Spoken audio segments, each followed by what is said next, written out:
Welcome to another crochet tutorial with Cozy Rosie UK. Today I'm going to be showing you how you can make your very own Ring in the Spring headband.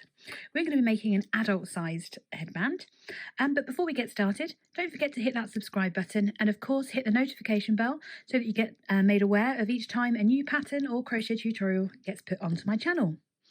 Let's gather the materials that we need to make this wonderful headband. So I'm going to be using Sirdar Snuggly Cashmere Merino. I'm actually going to make it in the leaf shade, but I want to tell you all about this yarn because it's absolutely beautiful. As you can see, it's a blend of wool, acrylic and cashmere, so it is super squishy and really soft. The recommended hook size for this yarn is a 4mm, which is the hook size that we're going to be using. This is my trusty one when the paint has worn off. You're also going to need a 2-inch macrame ring. Now you can find thinner ones, but as you can see, this is covered pretty much the whole way round so that it doesn't actually sit on your skin and it makes it really comfortable. You are of course going to need a pair of scissors and a darning needle as well. So gather all your materials and let's get started. So what we're going to be doing is by starting with row 1 and joining our yarn to our macrame ring. Now remembering that this is a 2-inch macrame ring, for an adult sized headband we're going to need to make from this to this about 10 inches long. That's for the adult size. And what we're going to do is to repeat what I've done here already on this side and sew those two sides together. So regardless of which side you're doing, they're both identical, but to make sure that the stitches are facing the right way in a mirrored fashion, you need to make sure that your tail yarn from your first row, your first side, is on the opposite side of your crocheting. So your tail on this side of the headband will be on the opposite side. That way, all your right sides of your project will be on the same side. Okay, so make a slip stitch onto your hook and we're going to work around this ring. So to do that, with your working yarn out of the way, is insert your hook into the macrame ring, yarn over and bring it back round, and then simply pull straight through to slip stitch. So that's our slip stitching to join. I'm going to move that around so we're a little bit closer to there. And then for row 1, we're simply going to place 16 single crochets around the ring. So we're going to start with a chain 1, and then we're going to working into the ring and around, just go through, pull the yarn back through. We're going to yarn over, yarn over and pull through both those loops as we would for a normal double crochet. In the UK terms, single crochet. In US terms. So that's 2.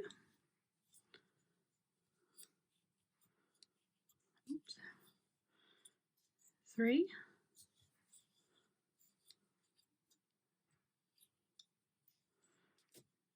4. 5. 6. 7, 8, 9, still on 9, 9,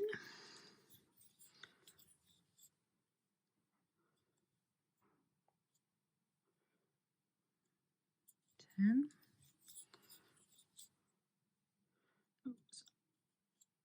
11,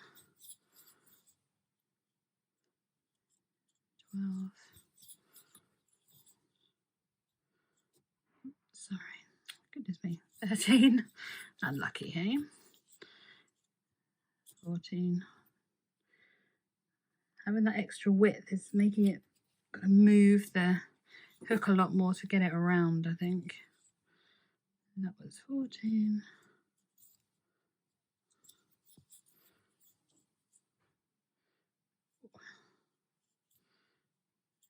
15. and finally number 16. So obviously you can adjust where your stitches are positioned, but you should have a total of 16 stitches. So 1, 2, 3, 4, 5, 6, 7, 8, 9, 10, 11, 12, 13, 14, 15, 16, and that's the slip stitch we use to join. So at the end of row 1 on your second half, it's the same for either side. It's just important to note that you've got your tail yarns on either side of your macrame ring, just to make sure that everything looks exactly the same. So going into row 2, this is the same for both sides. You start by chaining 1 and then turning. And we're going to place a double crochet or a single crochet into each stitch across. So where we've chained 1, you see that hole there, that's where we're going to place our first double crochet.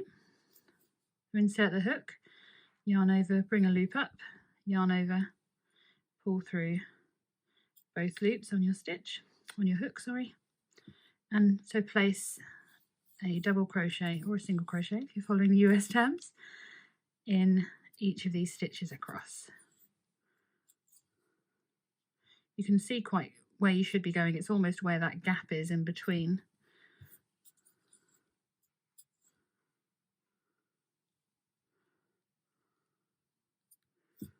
This is the trickiest, the second trickiest row. I think row 1 is definitely tricky, but row 2 isn't much easier. But once you've done this bit, it's all easy from there, I promise.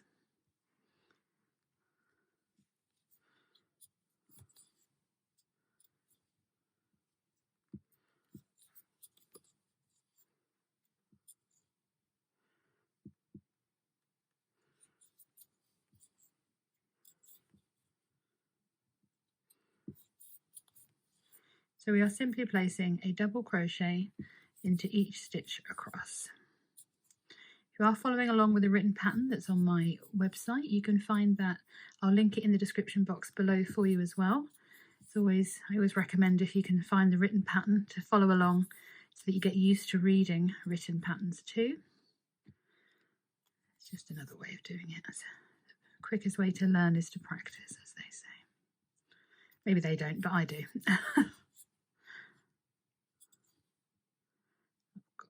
Two more. This row.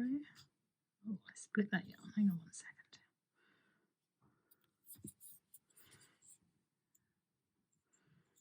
There we go. So this is the final one, because that one next to it is the slip stitch.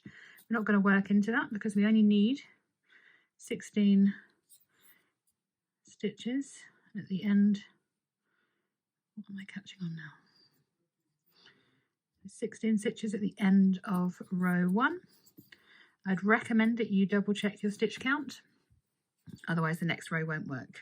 So 1, 2, 3, 4, 5, 6, 7, 8, 9, 10, 11, 12, 13, 14, 15, 16. Perfect. So going into row 3, we are going to chain 4. 2, 3 and 4. I always chain before I turn. I just feel it looks a little bit neater for my crocheting style. So what we're going to do is then, in this first stitch underneath the chain 4, so into this stitch here, we're going to place 3 treble crochets.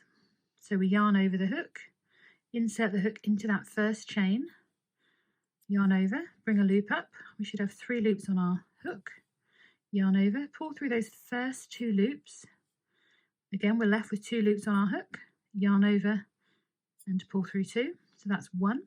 Going to do that twice more, again into that same stitch. So we yarn over the hook, insert the hook into that same stitch again. Yarn over to bring a loop up. Yarn over, pull through 2. Yarn over, pull through 2. And for a final time, yarn over, work into that same stitch again. Yarn over, pull through 2, pull through 2. So what we have here in this stitch, just move that out of the way for a moment, we have a chain 4, which counts as 1 treble crochet or 1 double crochet in the US, and it's created a chain space. so 1 treble crochet and 1 chain. We've then got 3 treble crochets, which is our granny stitch, and then to finish this part, before moving on, we're going to chain 1. We're then going to skip the next 2 stitches, so we're not working in this one or that one, we're going to work into that 3rd one there, and we're going to place 3 treble crochets again, so skip, skip, and into number 3, 1, 2, and in here. Make sure you grab both loops of that stitch that you're working into. We're going to yarn over, pull through, and place 3 treble crochets all into that same stitch once again.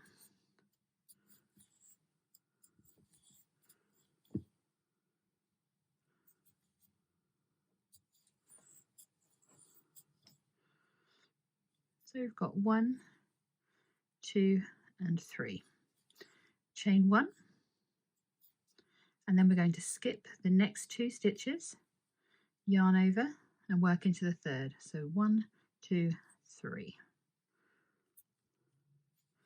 Yarn over, bring that loop up, pull through 2, pull through 2, place 2 further treble crochets into that same stitch.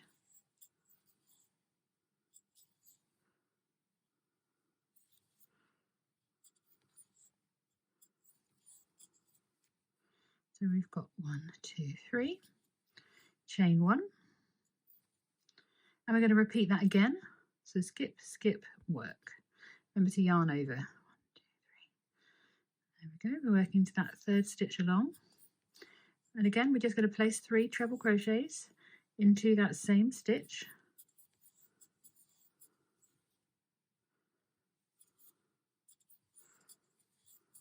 And chain 1.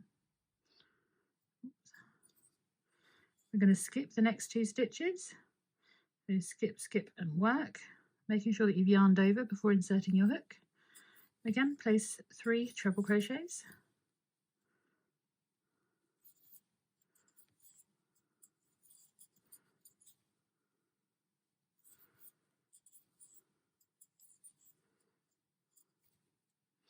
One, 2, 3.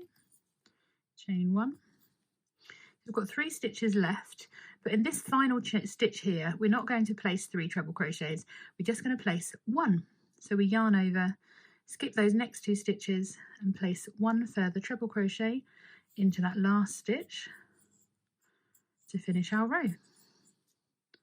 So at the end of row 3, you should have a chain 4 and a space, 3 treble crochets, so a granny stitch, a space, granny stitch, stitch, a space, granny stitch, space, granny stitch, space, granny stitch, space, and a treble crochet at the end. So 1, 2, 3, 4, 5 granny blocks, and 1, 2, 3, 4, 5, 6 chain spaces. So going into row 4, we are going to chain 4 again. So 1, 2, 3, and 4. Again, this counts as 1 treble crochet and the chain 1.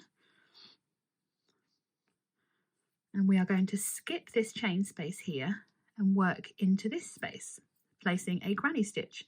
So work 3 treble crochets into the 2nd chain space,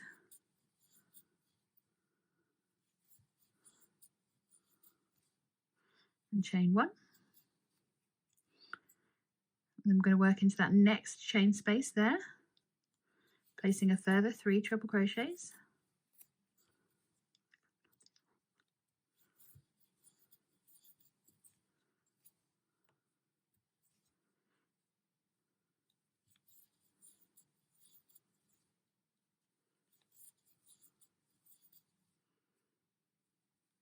I have 4.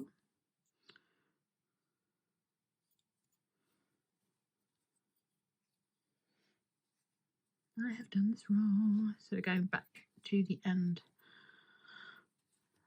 of row 3.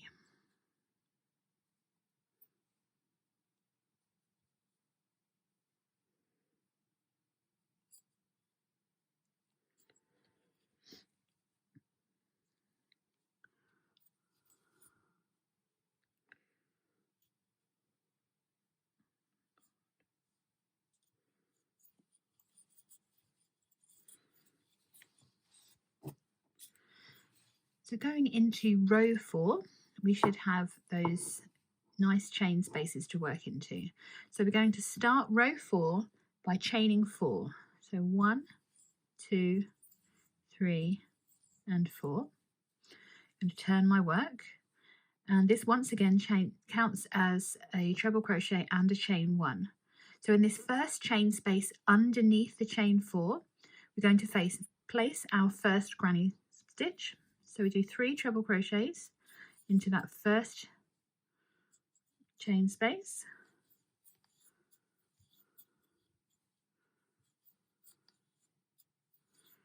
and a chain 1, and then we're going to place 3 treble crochets into each of the chain spaces along,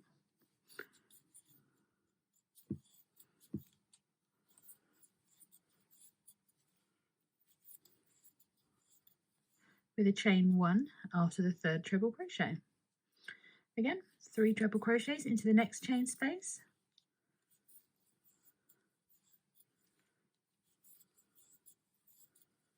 chain 1, a further 3 treble crochets into that next chain space,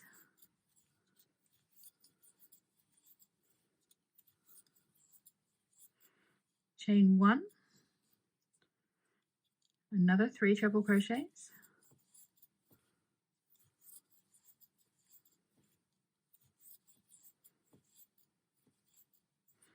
and then in the space between your 3 treble crochets and your chain 4 that you did, after your chain 1, you are just going to go into the chain space between your granny block and your 4 chain that you did at the start of the previous row.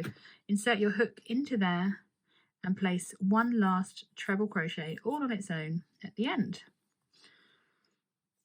So you can see at the end of row 4 we have the pattern, very, very simply. So row 5 all the way up to row 21 is exactly the same as row 4. So we start by chaining 4,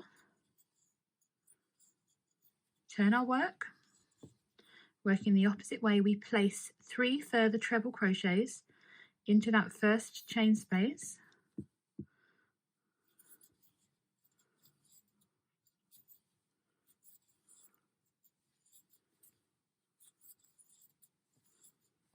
chain 1, and then into each of all of the other chain spaces we place 3 treble crochets, and then right at the end we place that singular treble crochet. So I'll keep going along with row 5 with you here. So we're placing a further 3 treble crochets into that next chain space, chaining 1 in between each of these blocks,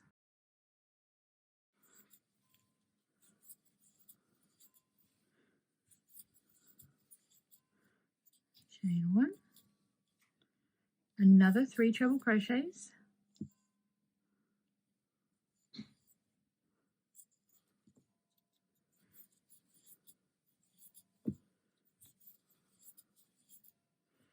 chain 1, another 3 treble crochets,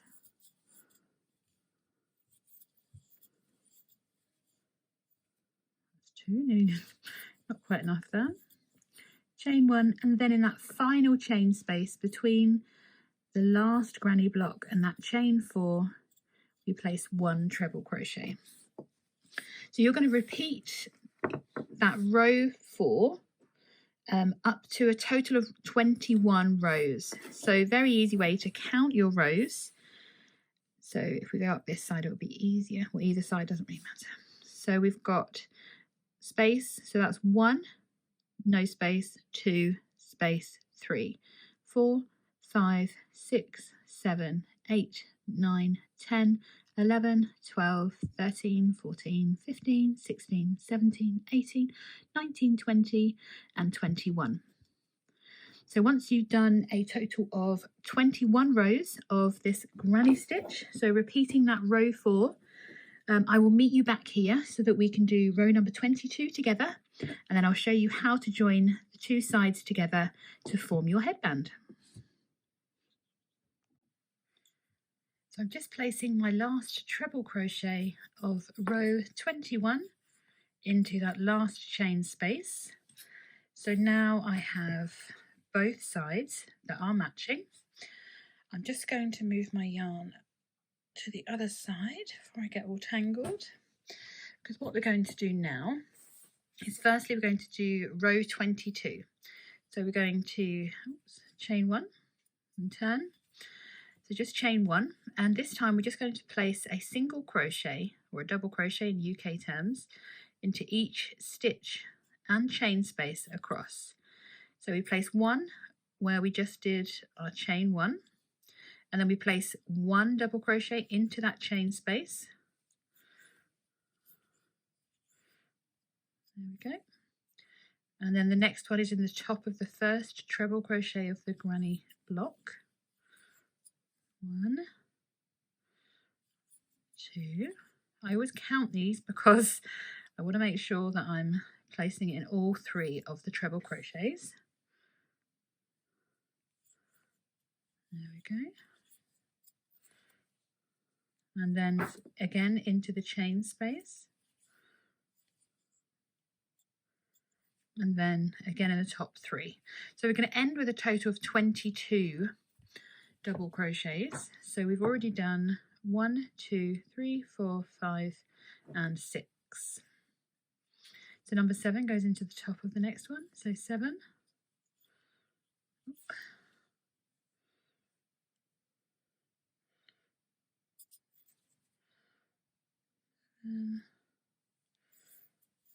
8,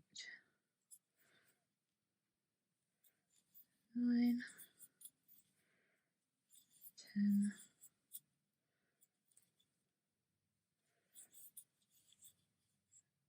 11, 12, 13, 14, 15, 16, 17, 18, 19, whoops, 20,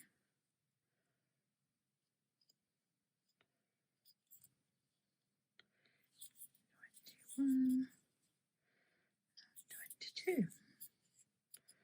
So we should have a total of 22 double crochets along this side here.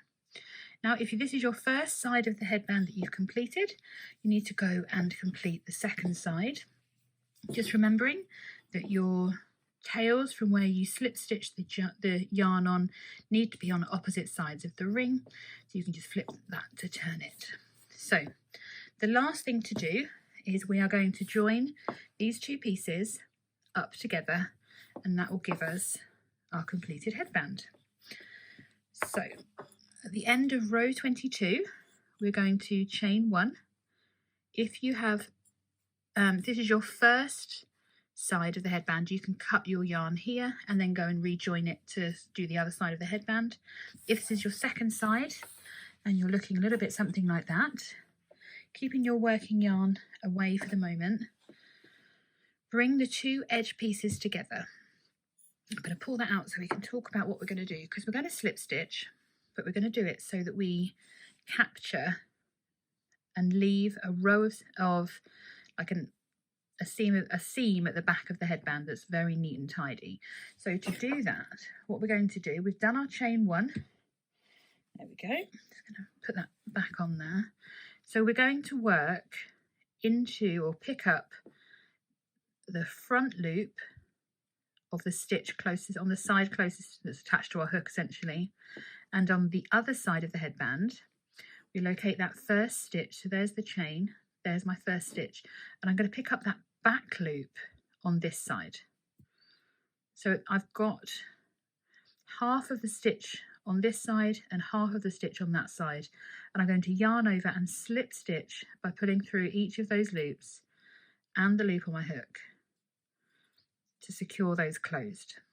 So again, on the piece closest to your hook, we're going to just pick up that front loop, the loop closest to us of the stitch, So you've got 2 loops of your stitch and we just want this one. So instead of going underneath and picking up both loops as we normally would, we are going to go under and just pick up the first loop of that stitch, and then we can see that we've worked into that stitch, so we want the back loop of this stitch here. I'm going to pick that and pop that onto the hook. We're going to yarn over and slip stitch through those stitches and through the loop on our hook. We're going to do that all the way up, so the front loop on this side, so front loop first,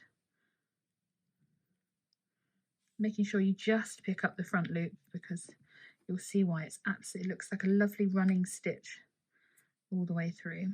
So front loop and then back loop, and then slip stitch them together. Oops, without missing half of your yarn. Try that again.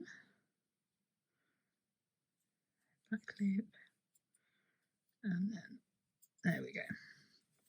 So we do the front loop first, just that front loop, just that back loop, and slip stitch them together. So we're going to do that for each of the 22 loops. Oops, sorry, front loop first. So all of these 22 stitches we're going to slip stitch to join, just so you can have a little sneak peek of how lovely that's going to look. You can see that it leaves the unworked loop of the stitch showing, so it's going to give us a lovely little finish at the end. So I'm going to keep working up and I'll meet you at the end.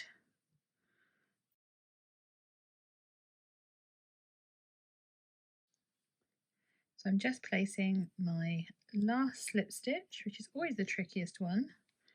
The light I'm working in is absolutely terrible, so just bear with me. Let's go in that way. There we go. And the back stitch on this one. Slip stitch to join. I'm going to pull that loop up. Oops, without hitting the camera.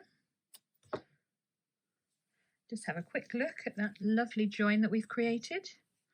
It's a nice even join. So, move that out of the way. Pop the loop back onto my hook. Just tighten that. And we are simply just going to fasten off. So I'm just going to do a chain 1 to create a knot, and then I'm going to snip my yarn, leaving a tail that I can weave in.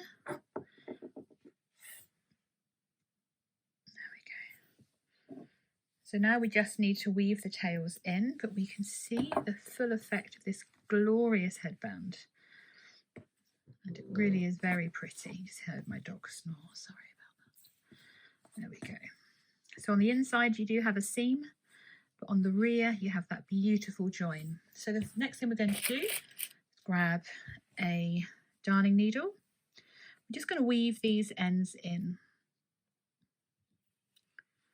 Now you can either just feed them underneath the ring here towards the closest stitches, which is probably the neatest place to hide them, but it might be a bit tight to get your needle through. And just go in a little bit and then go back under, pick up the next few.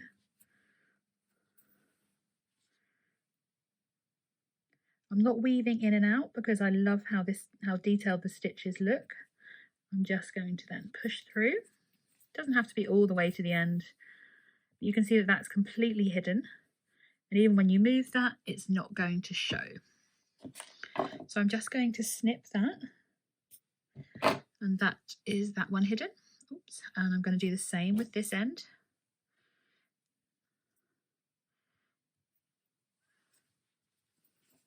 Just going to place it underneath.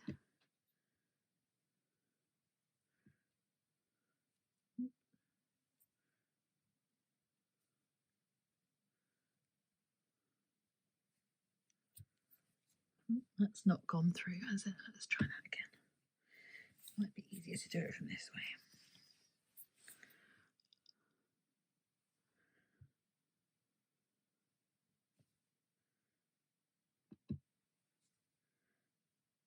This is why I slip stitch joined my headband, because I'm not the greatest at sewing. Just kind of push it through some of the stitch and between the stitches. And then once you're happy that it's in far enough that it won't come out, you can just snip that end there. There we go. And that's all hidden. And then I've turned it back so it's inside out again, so I can just deal with these two ends here. Now, I really don't like the idea of things coming undone, and I know in theory we shouldn't have any knots in crochet, but I'm just going to secure that very lightly just by putting a very small knot there. I'm not pulling it tight, I just don't want it to ever possibly come undone. So to weave the ends in for this, it's going to make that slightly smaller, just cut a little bit off that end there, just so that they are not quite as long, not as much to deal with. And I'm simply going to weave my ends in along the seam that we made with the slip stitch. So I'm a very strong believer in the power of 3. So you should go once that way, once the other way, and then once again the other way. The chances of you seeing your ends again on your work after doing that are slim to none. I mean, there is always a possibility, but it would be highly, highly unlikely. And as you can see, I sew with my other hand that I crochet with, just to confuse you. So once I've gone in one way, I'm going to move my hook up a stitch and go back the other way, just weaving it in gently, trying not to pick up any stitches, because you don't want it to show through on the other side, which that will. So come a little bit closer to that seam. Just go in and out of the seam there.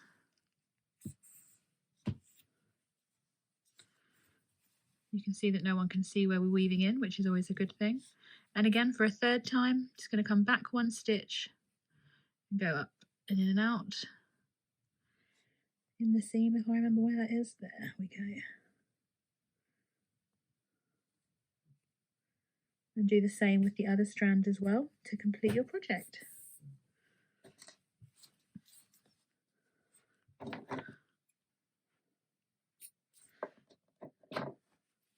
So once you've weaved in all your ends, you are going to have your own, very own beautiful, oh, you should turn it the right way out, of course. I will weave that other end in later. And then you've got your own beautiful headband to wear. I really hope you've enjoyed this tutorial and that you've enjoyed making your own headband. Do feel free to tag me in a photo on your social media so I can see you sporting your very own headband. And join me again by hitting that subscribe button to make sure that you never miss out on another one of my crochet tutorials again. Ensure that you tap that bell so that you get notifications of when my latest crochet pattern releases and free crochet tutorials come available. Thank you so much for joining me. I'll see you again soon.